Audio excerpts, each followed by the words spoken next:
Welcome to Kids and Their Dog, a Scooby-Doo movie review and recap podcast. I'm your Hanna-Barbera talking animal, Cassidy. And I'm Lava. Today we're going to be doing our first actual episode, but before we get into that, we have some news. First bit of news is, as you've probably seen or heard, there's a trailer out for the new live-action movie, Daphne and Velma. Heck yeah. That's coming out in May, and it looks amazing. Going straight to Blu-ray and DVD. It looks really good, like, in actuality. I'm very excited for it. Yes. Yeah. And second bit of news is that there's probably going to be a second Kiss meets Scooby-Doo movie. Oh, God. If the Kiss Facebook group, or Kiss Facebook page is anything to go by. Oh, jeez.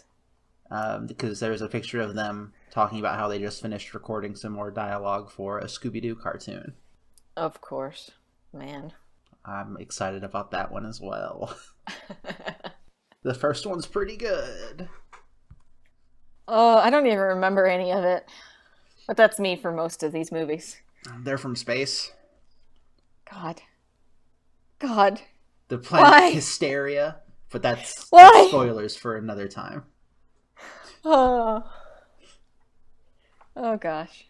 We also have a question. If you'd like to send us questions, you can send them to @KidsAndTheirDog on Twitter or by email to andtheirdomedog@gmail.com. Our question today comes in from Flowerprint Charlie or @MagicalPride on Twitter. Hey Charlie, how you doing? And he asks, if you found a talking dog, what would you do? Would you solve mysteries with this talking dog? Yes or no? I don't know what I'd do in the long run, but I think it would very much be like that scene from the live-action Scooby-Doo movie where they play Pass the Dutchie. Oh gosh. I do not remember that scene at all. It's right after Mystery Incorporated splits up, and it's just them in a van. Definitely not smoking weed and eating Definitely not smoking burgers. Burgers. Oh gosh. That's how he says it. Yeah, I remember that part now. I don't know. I wouldn't go on mysteries, I don't think. I would probably just do my best to make sure that my awesome talking dog is always awesome and comfortable and loved. Yep. Yeah, that's probably my response too, in the sense that Scooby doesn't really want to solve mysteries. It's just literally his destiny. Yeah, exactly. That's exactly right. He doesn't get into trouble. Trouble comes to him. Not to get too into Mystery Incorporated, but it's a long line of mystery-solving teens and their animal mascot. Yeah, that's true. I remember that part. Oh, gosh. Alright, so let's get into business. Today we'll be watching... Well, we've watched and we'll be going over Scooby-Doo, Mask of the Blue Falcon, which was released in 2013, directed by Michael Gauguin, I'm probably pronouncing that wrong, and written by Marley Halper Grazer and Michael Ryan. The voice cast of Frank Welker as Fred and Scooby, like always, Matthew Lillard as Shaggy, Mindy Cohn as Velma, and Greta Lyle as Daphne. I think this is a pretty decent one. It's not as good as I remember. What are your thoughts before we head into it? I liked it. It had a few moments where I was kind of like, oh god, but that's me with a lot of movies nowadays, where if a character embarrasses themselves, I immediately bow out. I was like, nope, can't watch this for a little while. Overall, I did like it. I think it was very fun, and I would have enjoyed it quite a lot as a child. Probably would have not caught on to any of the convention in-jokes at all, because I wasn't a convention-going kid. But me, as I am now, I really appreciated a lot of those convention jokes. And then on the flip side, there's me, who really appreciates every single Hanna-Barbera reference. Which yeah, this movie I bet you did. Is full of, starting with really the beginning. We cold open on a pair of convention center guards. The other one's like, hey, you should read comic books. This one's about this superhero and his talking robot dog. The dog can, like, crush cans and reach his hand through fences to pick flowers. It's always a really good sign when a cartoon movie starts out with, like, a buttload of meta jokes. It's just like, that was my first thought of like, oh my gosh, they're going there right out of the gate. I can appreciate that kind of chutzpah. This is the convention center that the convention of the movie will be taking place in, the San Pedro Convention Center. Mm-hmm. In California. Wonder what that's supposed to be. And we get our first non-Blue Falcon Hanna-Barbera reference with the poster of Adam Ant behind the security guards and then another poster of Super Friends Wonder Woman. Yep. I'm not going to do this every time, but that was important. Every single time, like, I thought about you. Every time I was like, oh, hey, I recognize this character. Because most of my Hanna-Barbera, like, experience has been through you. Yes, I know a lot. Yes, you do. So there's a noise because it's got to be a mystery. And the guards are like, hey, what was that noise? The convention's not until next week or whatever. And they shine their lights over. There's the big statue of Frankenstein Jr., who's a robot. And they investigate the noise, and there's a bunch of smoke everywhere, and they get grabbed by a troll magician. Ah, Mr. Hyde. We don't know that yet. He's a troll magician. Oh, he's a troll magician. And he drops his comic book, the Blue Falcon comic book, and it zooms in, and then we get our really cool comic book style title sequence. I love it. I loved this moment. Like, I have a huge appreciation for, like, intro sequences that have a really interesting medium. And the fact that it was, like, all comic books was really cool. I was like, I loved this whole sequence so much. And it was in, like, the pseudo-original Scooby-Doo style. Yeah. And we get some cameos of Space Ghost and Frankenstein Jr. and Mighty Midor and what's his name? So many others. Xandor. None of those are actually important. Also, Blue Falcon's there, and they all beat up the original Scooby-Doo monsters, and then title sequence, and we pull out, and it's Shaggy and Scooby reading the Blue Falcon comic book, and on the back of the comic book's an advertisement for a real submarine for $12.99. I love those comic book advertisements. Mm-hmm. And they're doing their what's the word I'm looking for? In media res. In media res, yes. It's them in media res of a mystery that they're solving of the Manic Minotaur of Mainsley Manor. Yep. And it's Fred going over the plan, which is standard. You know, Scooby and Shaggy are bait. The rest of them, Scooby's bait. Shaggy's not bait this time.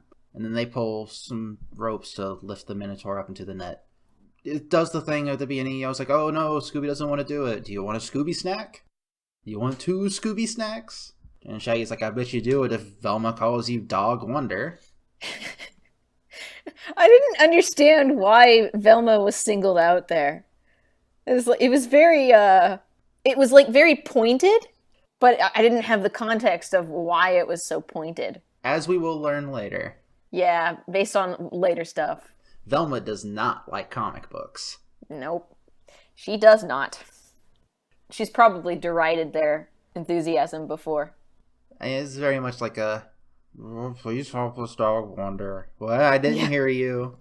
And then the Minotaur happens. Scooby leads it into the trap, and the trap actually works this time. Like, on the first time. That's not a very common thing in Scooby-Doo, as far as I remember. Usually it goes wrong horribly. Well, we don't know what they've already gone through. That's true. This could be their, like, 3rd attempt, for all we know. But we're in media res, so... Anyways. It works. They get them in a net, and then it cuts to the next morning. They're getting an award from the mayor or whatever.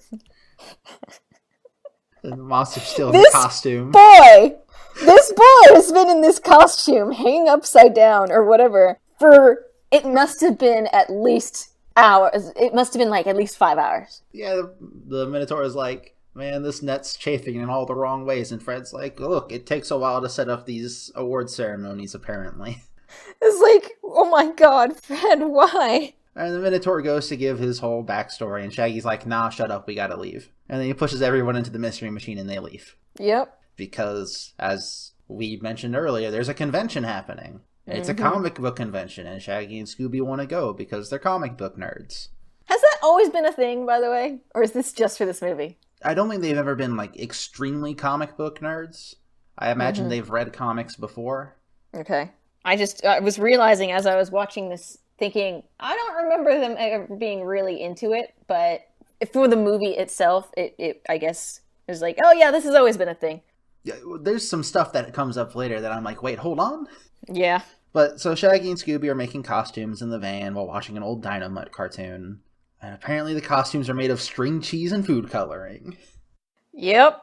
Apparently look really good for it, too. Yeah. I imagine they get really smelly after the first hour. Yeah. Because they wear it all, 3 days. Yeah, no. There's only a very small period of time where Scooby is not dressed as Dynamite. And we're gonna get to that point, aren't we? Yes, we are. Daphne's got a crazy collection of Littlest Fuzzies that she's trying to get from the convention. It's Beanie Babies. They're Beanie Babies. They're Beanie Babies.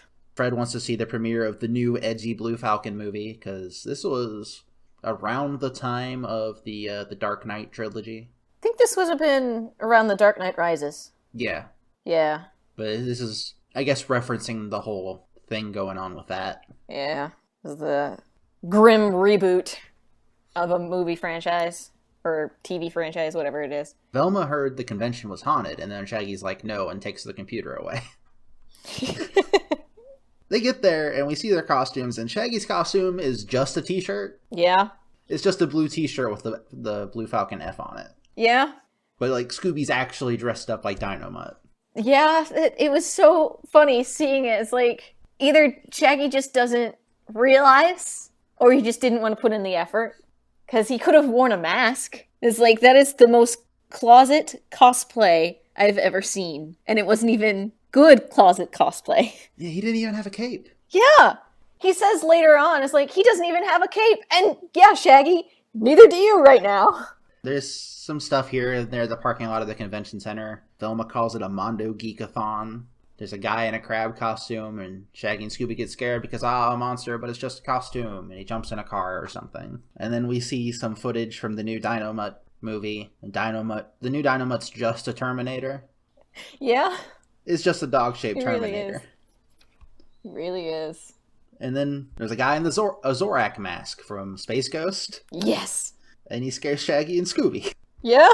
And we learn that this is actually Shaggy and Scooby's friend Hank Price, who owns a comic shop that they apparently always hang out at, even though they're always traveling. Yeah. It's very much, oh yeah, this has always been a thing, constantly, I feel like, in this movie. Yeah. I don't know if that's always a thing that happens in Scooby-Doo movies, where they introduce a concept and oh no, that's always been there. Sometimes they do, and sometimes it's a character, but it's never a character who owns a place of business that they're at all the time, I don't think. More like this is a person of influence that we know. Or this is someone's cousin. Right. Anyways, Hank has a nephew? Nephew. Yeah, named Austin, who's a really cool green-haired punk. Yeah. Probably one of the best characters in the movie. I appreciate that kid. He's a good kid. The team splits up. I can't remember the whole reason, but I know Austin, Shaggy, and Scooby go see Owen Garrison, who is the original Blue Falcon, the Adam West Blue Falcon. Yep. I actually had to check the credits to make sure that it wasn't actually Adam West, because I was that convinced. It was there's no way they wouldn't just do this so well. It's not Adam West. I don't remember the name. I didn't write that one down. But it's a very good Adam West voice. Mm-hmm. They get there, and Owen Garrison is freaking out because there's no fans, and the studio's burying the old Blue Falcon. They won't let it on TV anymore because they're trying to keep it all edgy and new. Mm-hmm. And then he freaks out for a bit, and then he's like, "Oh, hey, fans, how can I help you?" And they're like, "We'll come back later. Just back away slowly." And Velma talks about how she hates comics to Daphne. About how radiation's bad for you, actually. And no one would recognize a hero with glasses on. It doesn't change you that much. And she takes her glasses off, and then Fred shows up. And Fred's like, "Hey, Daphne, why don't you and your new friend come with me to go see the trailer?" I love Fred. He's such a dingus. It's so funny how this is the head of this mystery gang. And he's kind of a huge dork. So they go see the booth set up with the big TV for the new Blue Falcon movie. And the director / producer / writer / who knows what else for the movie? Michael Bay. It's female Michael Bay. Yes. Jennifer Severin. Yes. And she's like, "Ah, yeah, I was in charge of this whole movie series it's not Transformers, but wink, wink, it's Transformers." Yeah. And all of the movie titles had revenge in it. And there were so many explosions. Yeah. And she was like, I talked to the company bankrolling it, and I asked, hey, what if instead of a story, I just make it all explosions? Then they were like, yeah! Oh, jeez. So the movie is about blowing stuff up in revenge, and they bring out the new actor named Brad Adams, who is voiced by Batman Brave and the Bold Batman Diedrich Bader. And the entire time I was watching this, I was like, oh yeah, that's Batman. Owen Garrison shows up and calls Brad a fraud and tries to force autographs on people. Jeff Bennett, by the way, is Owen Garrison. There we go. He's a fairly prolific voice actor, if I'm not mistaken. Looney Tunes back in action. That's prolific enough. Wait, hang on. He was in Johnny Bravo? I need to know who he voiced. He was Johnny Bravo. Okay. I thought so. I was like, wait a second. Oh, yes. Johnny Bravo. Sorry, I just looked at another screenshot of the movie, and I just remembered exactly how many references were in every scene in the convention center, which is about 10 per frame. Jeez. You have the Impossibles, and the Super Friends, and Speed Buggy, and so on and so forth. I don't remember seeing any Jabberjaw, and that makes me a little disappointed. Aw. Man, he was in so much. Sorry, I just got distracted looking at the IMDb page for this guy. Oh, that's why I know him. That's why it took me so long to figure out why he was so familiar, is because, you're going to laugh, he's Catman from The Fairly Odd Parents, who is also another Batman reference. The reason he sounds like Adam West is he's the voice of TV's Adam West. Yes, exactly. Anyways, Owen Garrison is like, autograph, autograph, autograph, and then crying, and then Jack Rabble, who apparently shares a booth with Owen, pulls him away. And then we see the trailer for the new Blue Falcon movie, in which Dynamite says, crime always pays the ultimate price. Yes. Yes. Oh, gosh. It's like they couldn't get that far away from the camp. It's like they still have to have camp in the movie, but it's a gritty camp. The thing is, it's camp because they're making fun of gritty movies. Mm-hmm.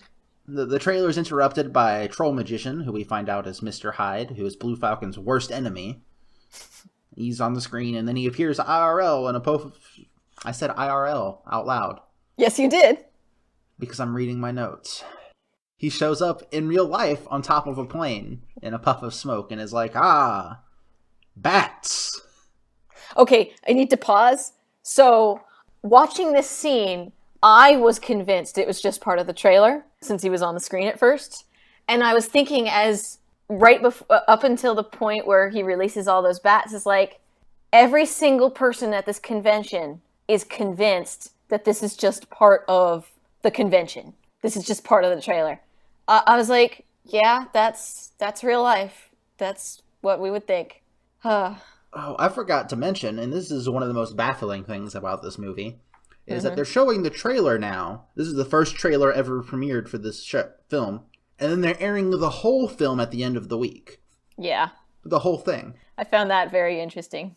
It's like, that doesn't make sense, but okay. Can you even imagine if they did that? I mean, they kind of did that with, like, the most recent Star Wars movie, where they didn't release a trailer until, like, barely months before the movie. But a month is much different than a week. Someone said on something I was listening, I think it was on Never Tell Me the Pods, I think James D'Amato said, they could release a Star Wars tomorrow. And you would never know until it came out. Yep. Anyways, bats. He fills the entire convention center with bats. They are really, really chompy bats, too. Yeah. Like, they eat everything. There's a hallway chase. Shaggy and Scooby are chased by bats until they pretend to be zombie statues. Not having changed anything about their costumes. They're just posing. Real-ass zombies, and then Shaggy and Scooby standing there. Yep. The bats eat through the bottom of the screen, so that way it starts to fall over. And it's a big screen. Mm-hmm. Fred, Velma, and Daphne push some towers over to stop the screen from falling on people. Fred is capable of pushing this 2-person job by himself. Yeah. So I guess he's just really buff. Well, somebody has to be in that group. Although, no, it would probably be Daphne. Yeah. To be fair, he does set up a lot of traps, and some of those things are heavy. Mm-hmm. Anyways, so they push the tower to stop the screen, and security shows up and is like, "Oh, I can't believe something bad happened." I guess because they didn't notice their security guards went missing a week ago or whatever. Yeah! It was kind of like, huh. Anyways, Mystery Inc.'s like, "Hey, we can help. We solve mysteries. We basically have a company, and that's what we do." Yep. And they're like, "No, we're just going to close the convention instead." And the mayor shows up and is like, "Wait a minute, hold on. Capitalism." Yep. And then hires Mystery Inc. because they work for free. Yep. And we cut to the parking lot again. They're trying to come up with a plan. Fred calls Velma V, which I think is fun. Mm-hmm. And then Velma calls Shaggy and Scooby Geeko Man and Hungry Mutt. And they're like, she talking to us? And the thing is, because they're trying to figure out some background on this monster, Shaggy and Scooby are like, "Oh, it's a Blue Falcon villain." And they do a full slideshow chartboards, flip charts. That they somehow just have. Like, I know it's a cartoon, but still, thinking about it's like, man, you guys, you're really obsessed. Like I'm one to talk. But it was really funny, I found. Just the slides. Yeah, the last couple slides are like a Captain Underpants flip book. Yeah. Where it's just a couple of frames repeated. And Velma's like, "Let's check out the movie director. This could be a publicity stunt." And the director's having a party. And we cut to the party, and Owen Garrison is being thrown out. Because he doesn't have an invitation. He's like, "I don't need an invitation. I'm TV's Adam West." So immediately Fred, Velma, and Daphne suspect him of being a monster. The monster. Which, to be fair, at no point in this movie does he do anything to not make people suspect him.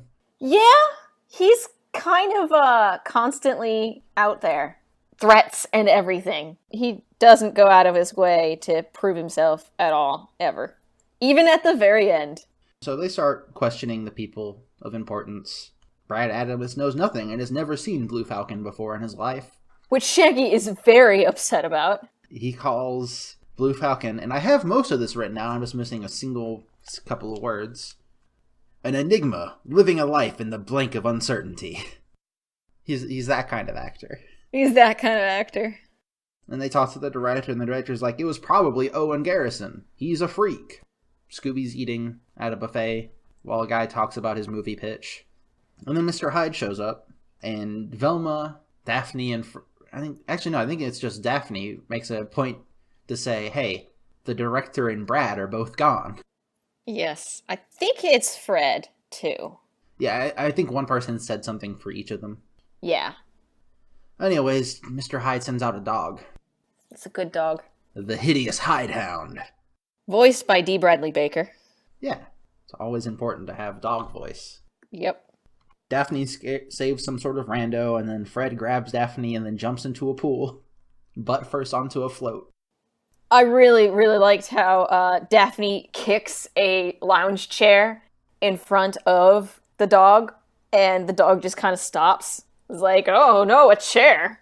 It was funny. The Hidehound attacks Scooby, and they run around the party for a bit, and then eventually the Hidehound falls into the pool and freaks out. And then Mr. Hyde and the dog leave, I guess. I kind of looked down at that point, and then when I looked back up, they left the party. Cut to the next day. They decide to check Owen's booth. Shaggy and Scooby both called Freddy Frederick Jones. Yeah. And they get all up in his face because he's accusing Owen Garrison of maybe being a monster.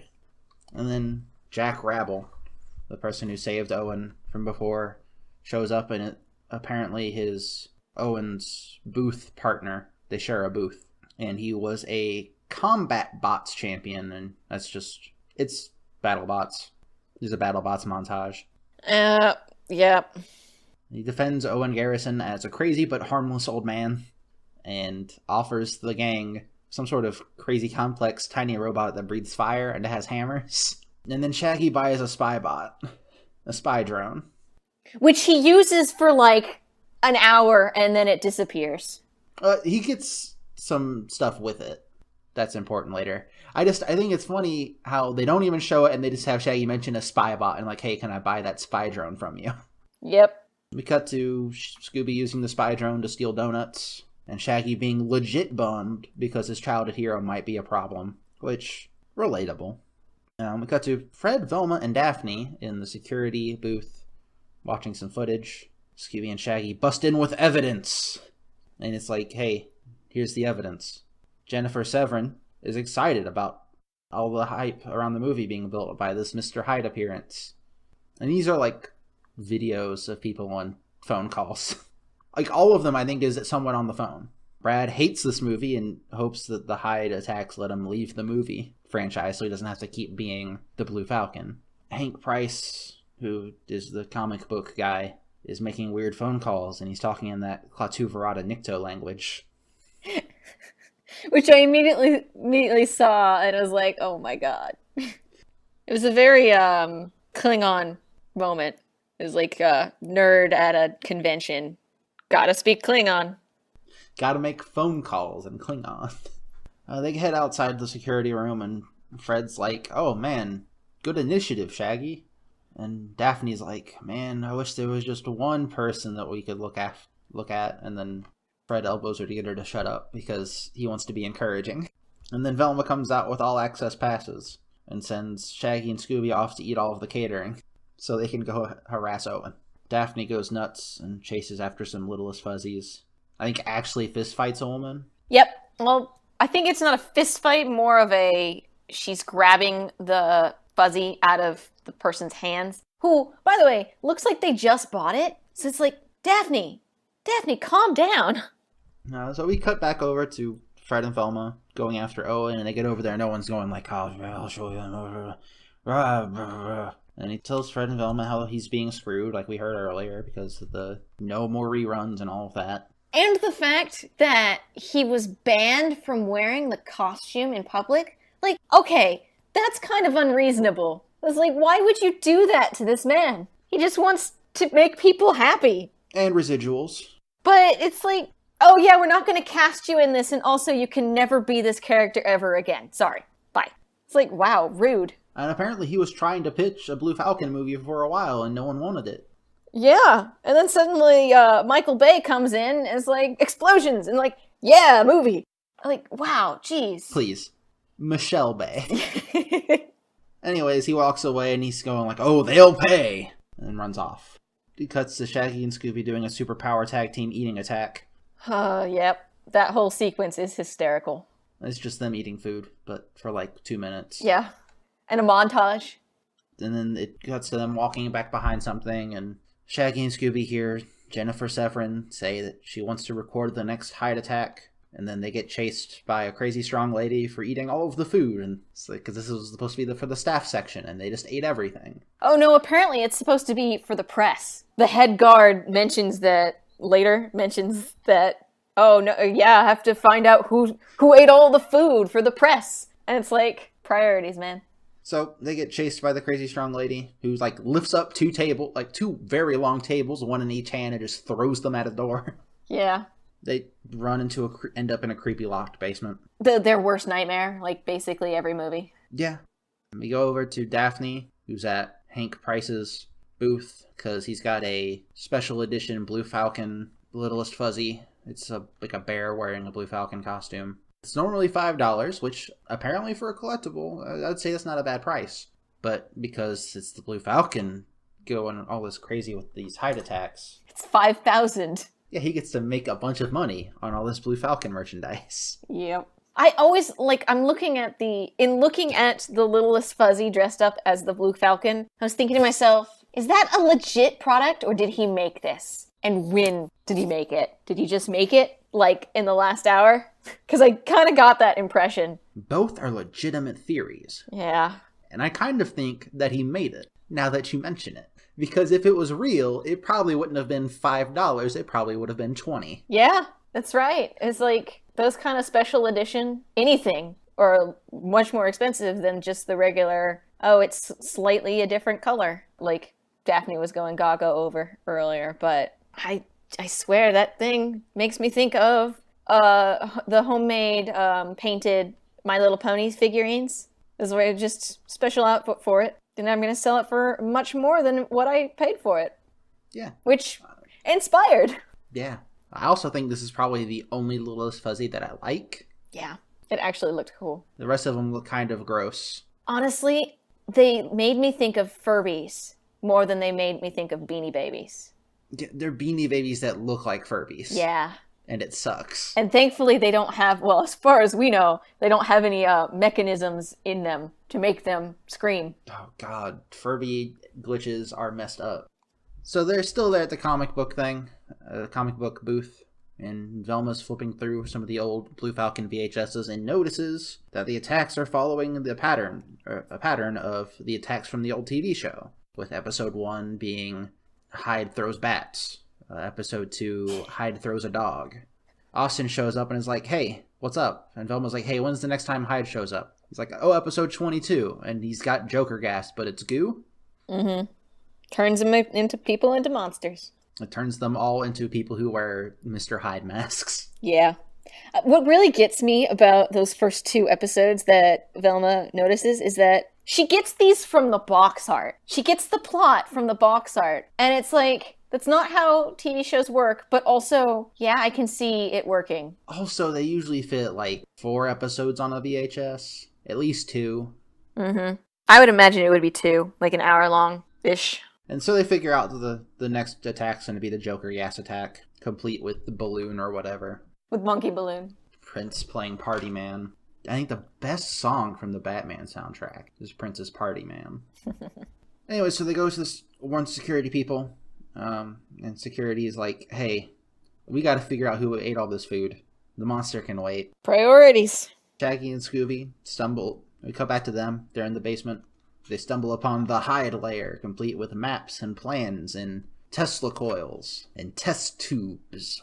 And there's a map on the wall with a street marked alternative route, which I thought was, oh, okay, an escape route. Yes. Keep that in mind for later. Yep. And then they actually see Hyde himself making goo. And then he sees them and shoots at them with a gun that shoots goo. Really, really badly. Like, really bad aim. Terrible aim. Constantly. I imagine a water gun's kind of hard to aim. Yeah, I guess so. And so they run away, and they end up on the roof with Hyde. And then Fred, Velma, and Daphne see Shaggy and Scooby and Hyde on the roof, on a camera in the security office. And then Shaggy and Scooby, trying to get away, jump on the Frankenstein Jr. balloon. It's like a big old blimp.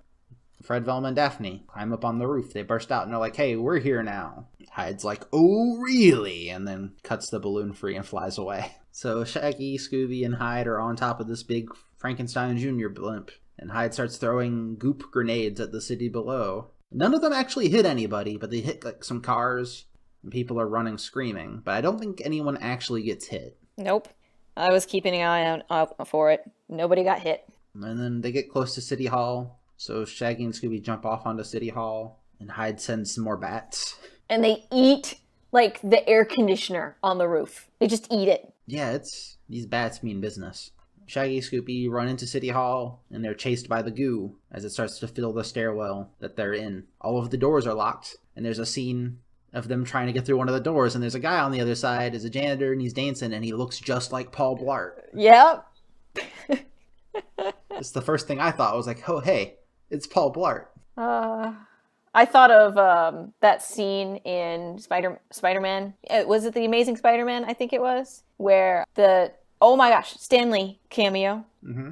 With the headphones on, and they're in the record shop, and there's fighting in the background, and Stan Lee is just kind of like rocking out to his music. Made me think of that. I don't think Record Shop's Amazing Spider-Man, because I think Amazing Spider-Man's the library.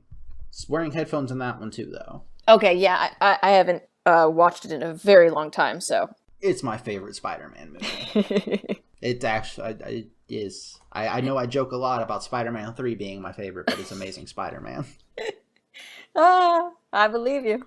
So Shaggy and Scooby are like, no, there's goo everywhere. Don't let it touch you. You'll turn into a monster. Because they know right away that this is the monster goo from episode 22 of Blue Falcon. Yes, indeed they do. They know they're... You're dealing with Scrappy-Doo now!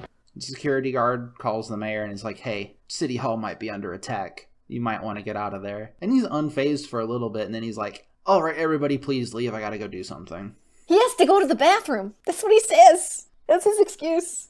Eventually, Scooby-Doo and Shaggy end up in the ooze. They fall in there. They're like, oh no, it got in my mouth. It tastes like pistachios. And they're fine. It just tastes like pistachio. And then it just fills the rest of City Hall and it starts to pour out. There's the shot where these people are standing in the lobby and an elevator comes down, the elevator doors open, and goo falls out. So much goo. It's like, how did he produce this much goo? How?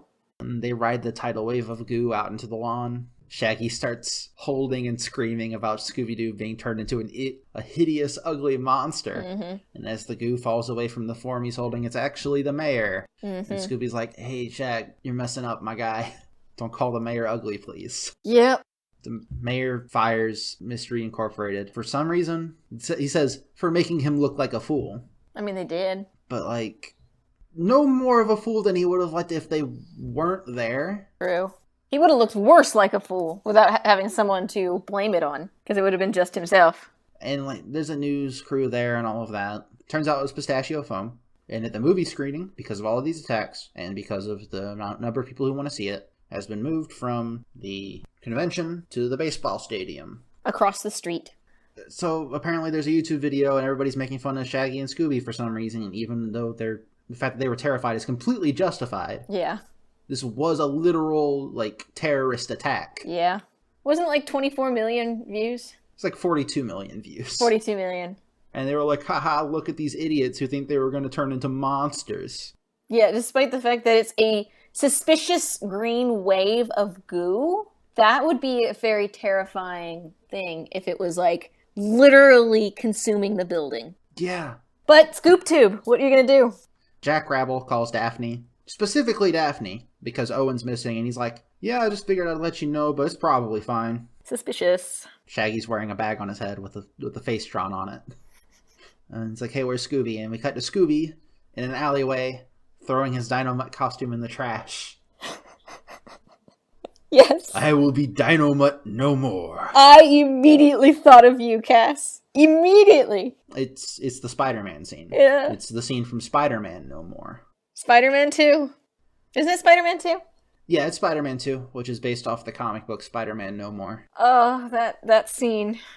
So Fred, Velma, and Daphne are trying to go into the convention center to do some more sleuthing. And they're like, hold up. Nah, you're banned from the convention for making the mayor look like a fool. Which, again, did they? Did they really? And also, can he really do that? Like, is that a thing that he can do? Like, banning from the convention, yeah, sure. But because they made him look like a fool? And also, can the mayor himself do that? I would allow it if they got banned because Shaggy and Scooby ate all of the press food. Yeah, that would have been a legitimate thing. Instead of a ridiculous thing.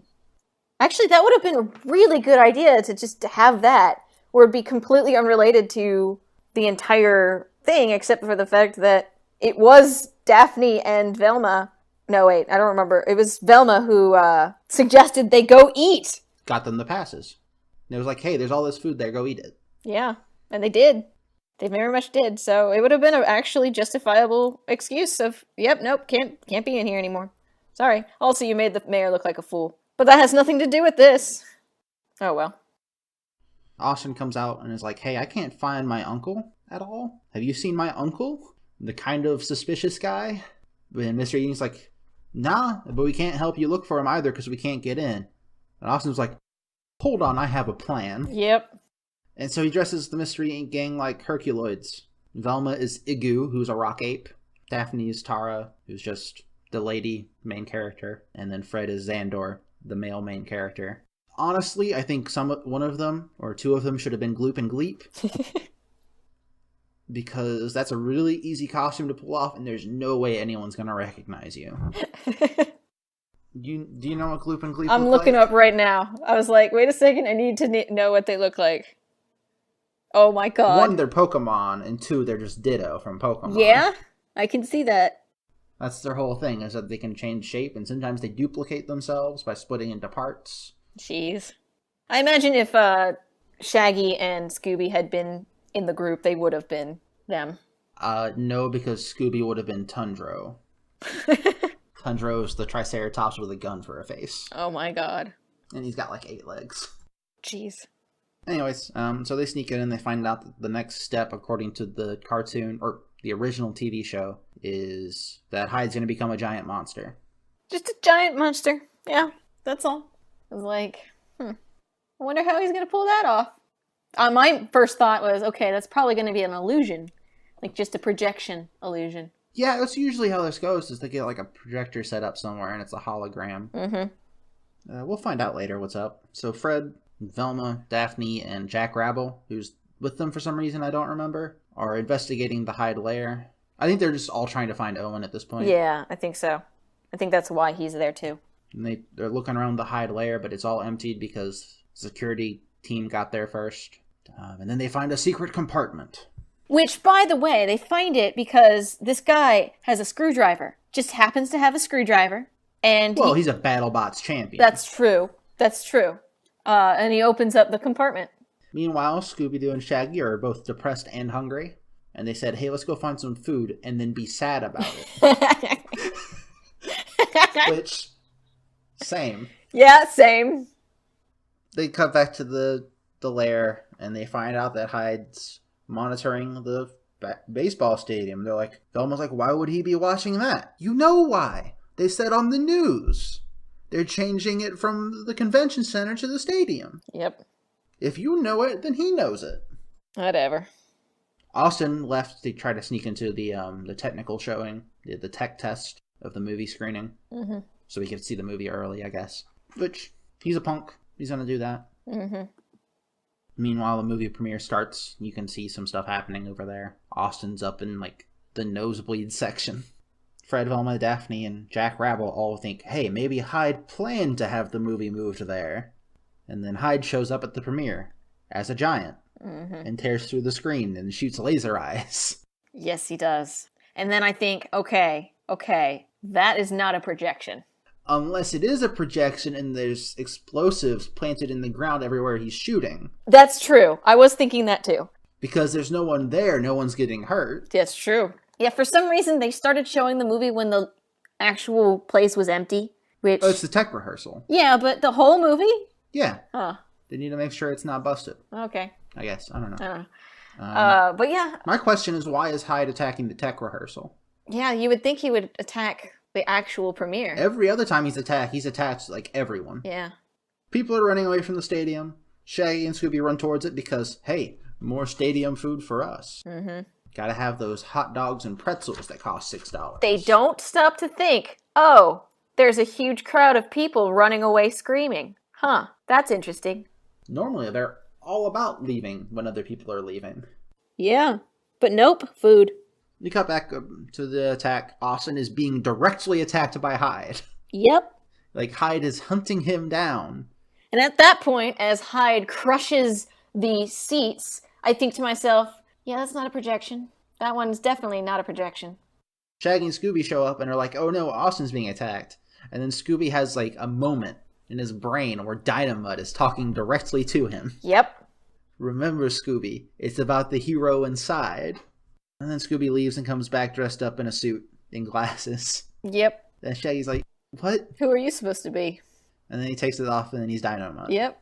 No, he does the Superman opening up the shirt to reveal the Dynamite shirt he had on before. It's like very specific. Yeah, he Clark Kent's into Superman. Yeah, Clark Kent into Dynamite kind of situation. That's actually what I have written in my notes. He Clark Kent's, then Dynamites. Yes, exactly. And then he runs and he saves Austin in a very un-Scooby-Doo manner, but he's feeling the power of his hero in his heart. Mm-hmm. And I think that's great. Can't be a coward every time. And then they get kicked into space. Hyde, like, punches a rock or the part of the stadium they're in, and it gets launched up super high in the air. And Scooby-Doo manages to save Shaggy also this time by, like, leaping through some crushing rocks to grab him. Mm-hmm. The thing happens where a chain of events occurs and they land in a dumpster. They land directly into a garbage truck that had just picked up a dumpster. And someone's like, oh, this is going on ScoopTube. And walks off laughing about it. Like, man, these kids just fell from, like, 20 stories. into a dumpster, and you're laughing about it. Jerk. Like, even if they did land in the trash after getting kicked into space by a giant robot, they did some rad just cork it on the way down. Mm-hmm. There's the first time I have to bleep something. No, I said it earlier, too. Oh, did you? Did you see this badge? I wasn't paying attention. Yeah. I said the word, and I'm like, oh. Let me help you, Uncle Scoob. It was like 30 minutes ago, too. This part's staying in because it'll be funny. Yep. Anyways, Hyde continues to wreak havoc. Fred, Velma, and Daphne are like, okay, time to do stuff. Fred gets up there and gets Hyde's attention by just yelling at him, yelling at the giant robot to get his attention, and it works. And then Velma ramps up in a Jeep with Daphne on the back on a machine t-shirt cannon. Oh my gosh! That was the best sequence I've seen them do in so long. It's just like, oh my gosh. You know a warthog from Halo? Yes! It's that, but with a t-shirt cannon. Yes, exactly! I immediately thought of the warthog from Halo. It was that kind of situation of one person driving, one person manning the cannon. It was great. And so Daphne just keeps shooting t-shirts at him, like directly in the face. And then Fred jumps in the Jeep as they proceed to AC him with a banner and knock him over. Trip him up. Giant Hyde falls down and is broken, and it's revealed to be a big robot.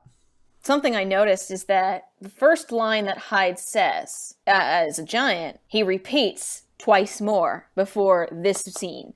And he says it one more time as he's glitching out, and it's revealed, yes, this is a giant robot. And then they open up the robot, and it's the regular Hyde, and they take off the mask, and it's Owen Garrison. Owen's confused. He's like, what? How did I get in here? Why am I in this costume? Why am I in this robot? This giant robot. Brad's like, hold on. While I don't respect Owen Garrison's worldviews, and I think he's kind of a washed-up actor now, he is a fellow actor, and he would never hurt anyone. And then Owen's like, I bet it was you creep. Yep. And Brad's like I said, he's a crazy old man, and I'm pretty sure he did it. Take him away. Meanwhile, an armored truck is being detoured because there was a giant robot in the way. Yeah, and that's the moment where I think, no, it can't be. Just for an armored truck? What? Well, you'll find out why just this armored truck later. Yeah. And then the real Hyde shows up and hijacks the truck. Scooby and Shaggy see this and chase after him on just a regular bike. Something to notice, though, was that when they're being radioed, when the truck is being radioed that there's a delay, they take a detour, and they specifically say it's an alternate route. I thought to myself, oh, that's why he had it marked on the map. Huh. Yep.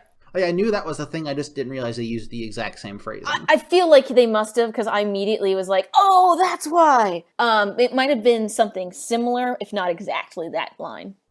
So Shaggy and Scooby chase after Hyde in the armored truck, and Shaggy's pedaling one of those chariot bikes. Yep. While Scooby stands on top of it, and then he leaps on top of the armored truck, and then fights the Hidehound. And the Hidehound hits a load-hanging bridge, because cartoons. Scooby jumps on the window and makes Hyde crash. And he crashes directly next to where all the cops are. Yes. Yes, he did. And he stumbles out, and he's still dressed as Hyde, and everybody's like, gasp! It's Hyde! It's Mr. Hyde again! He uses knockout gas to knock out all the cops. Yep. And then Owen runs away because he's free because the cops are asleep. And then later Scooby's being attacked by, I think, just Mr. Hyde. Just actual Mr. Hyde? Or is it the dog again? I don't remember. It might be the dog. It might be the dog. It's the dog. Because this next scene. Yeah. The dog comes back, attacks Scooby, and then the Blue Falcon mobile shows up and just runs over this dog repeatedly. Yes. And you see Owen Garrison dressed as the original Blue Falcon in an actual flying car. Yeah? Yeah, it's an actual legit flying car. Just a real flying car. And he saves Scooby. Calls him Dog Wonder, I think. Mm-hmm. They proceed to run over the Hidehound several times, and then it's revealed the Hidehound was also a robot. Mm-hmm. Blue Falcon throws a boomerang, and it knocks Mr. Hyde into a wall, and he's stuck there. And they unmask him. Or sorry, they don't unmask him yet, because then Hank Price shows up with his girlfriend. And he's like, oh, I love you. And she's like, no, say it in Klaatu Verada Nikto. Yes, and he does. Well, apparently they come up, and she exclusively speaks that fantasy language, and then she says "I love you" to him in that language, and then he says, "Oh, I love you too," and she replies in English. I was like, "No, say it in what you just said." Then they unmask Hyde, and it's really Jack Rabble. Mm-hmm. Because he was banned from combat bots because it was far too dangerous. And so he had to start boothing with Owen because it started costing too much money, and this was the only way he could make money was at conventions. Mm-hmm. And he hated boothing with Owen Garrison because he kept complaining about the Blue Falcon problems he was having. And especially after he started complaining about the new movie. He decided he would make a bunch of robots so he could steal the $5 million in convention money from that armored truck. Yep. The mayor shows up and takes credit for believing in those meddling kids. Brad and Jen learn some lessons about the situation. Jen's like, oh, what if we put in kind of a story? Maybe? Yeah. And Brad's like, I appreciate Owen's ability to be in character or something. Mm-hmm. And so they offer Owen Garrison to be in the sequel. And we see part of the sequel. Man, they make these movies fast, huh? Yeah, I thought that. I was thinking, okay, this has got to be at least a year later. There's no way they could do anything with this sequel without it being at least a year. It happens real fast. It really does. Because it's just like, that's the very next scene is after they say those meddling kids. It cuts to them at the premiere of Blue Falcon 2, Return of Dynomutt's Revenge or something. I don't remember it. Return of the Revenge? Something. It was a really funny sequel title too, and I'm very sad that I don't remember it. Anyways, in this one, Owen Garrison plays the original Blue Falcon, who's the new Blue Falcon's dad, and then Scooby-Doo plays Dynomutt, who reveals to be Scooby-Doo inside the movie. Yeah, that was interesting. Mm-hmm. And Scooby takes a bow during the movie. Very rude. Yeah. Shaggy's wearing this nice olive suit. It's like a tuxedo. Mm-hmm. And then we get our Scooby-Dooby-Doo. In the movie, as well as in the theater. As the movie's happening. So, that's the movie. That's the movie. It was a fun movie, I found. What was your favorite part, would you say? I remember thinking, oh, this was a great part, but I didn't write it down, so I immediately forgot it. What was yours? I would cheat and just say anytime that there's a Hanna-Barbera thing, but that's basically That is literally the whole movie. It's literally the whole movie. It's a Scooby-Doo movie. Gosh, let me flip through my notes. Austin saying, hey, I got a plan, and then dressing the others up like Herculoids. Yeah, that was a good one. That is a really good one. I really like Austin. I think he's the MVP of this movie, right next to Scooby-Doo himself and Shaggy. You really like? I think those three did the most actual work this movie. Like, they basically solved the whole thing. They didn't get the person right at any point, but they put in the legwork. I would say I honestly really did like that intro. It's not really the movie proper, but it was a fun kind of showing everything introduction in a really good style. Every time they do like the comic book stylization between two scenes is really good because they do that a few times. They do, yeah. Just seeing people cosplaying as Hanna-Barbera characters is pretty good. Yeah. There's a Speed Buggy cosplay that's very, very good because he's dressed as one of the characters and then just has a Speed Buggy as like a pair of overalls. Yep. I appreciated the fact that the whole idea of Velma, who is a science kind of nerd and also a ghost nerd, being very disdainful of like comics is like, Velma, you are a cartoon. It's just, there's something about it that's really funny to me. It's nice to show that like, hey, not all nerds is the same. Yep.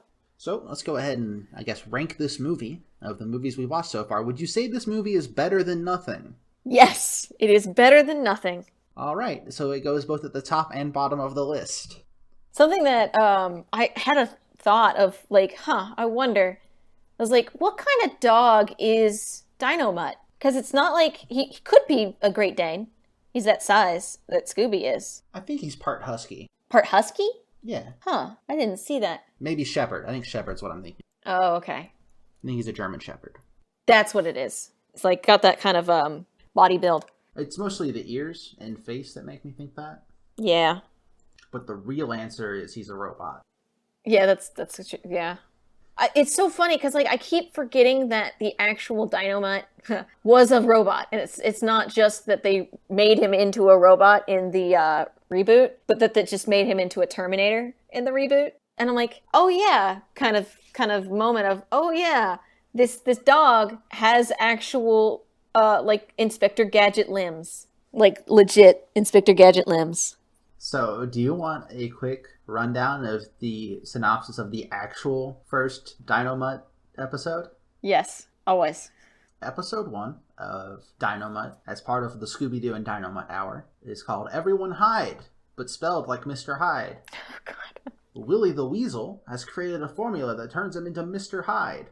While Blue Falcon and Dynamite are on the trail of the mysterious Mr. Hyde, they encounter the Mystery Inc. gang and Scooby-Doo, who are unaware that Mr. Hyde is a supervillain and not one of their typical spooks. In the new Scooby-Doo movies fashion, they team up with Blue Falcon and Dynamite, who happens to be Scooby's hero, to stop Mr. Hyde, who has threatened to turn the population of the entire city into Mr. Hyde's unless he is proclaimed mayor. Oh my God. So it was actually legit a plot of the show that they mentioned in this movie. Oh my gosh. Everyone hide. I love that so much. Oh, I appreciate that a lot. All right, so let's do a quick wrap up. Okay. As always, you can find the show on Twitter at kidsandtheirdog or through email andtheirdumdog@gmail.com. Let us know if you have any questions or maybe you want to be a guest on the show because we have a couple of those lined up already. You can find me personally on Twitter at madlobotanist. That's MADLOBOTANIST. Do you have a place they can find you? Not right now, no. You can find the show. So I'm going to say it anyways, even though you've presumably already found the show. You can find us on iTunes and Google Play.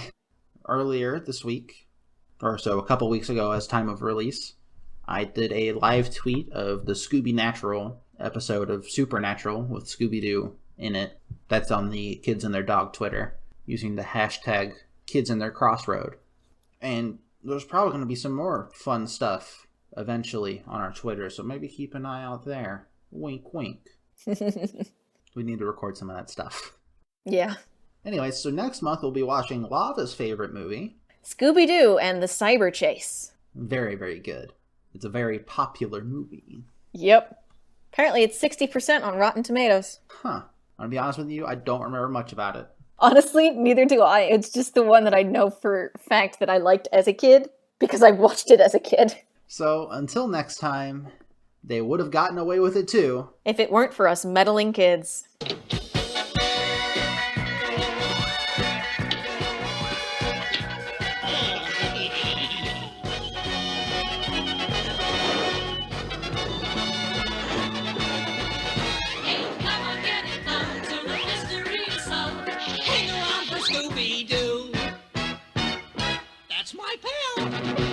Scooby-Doo.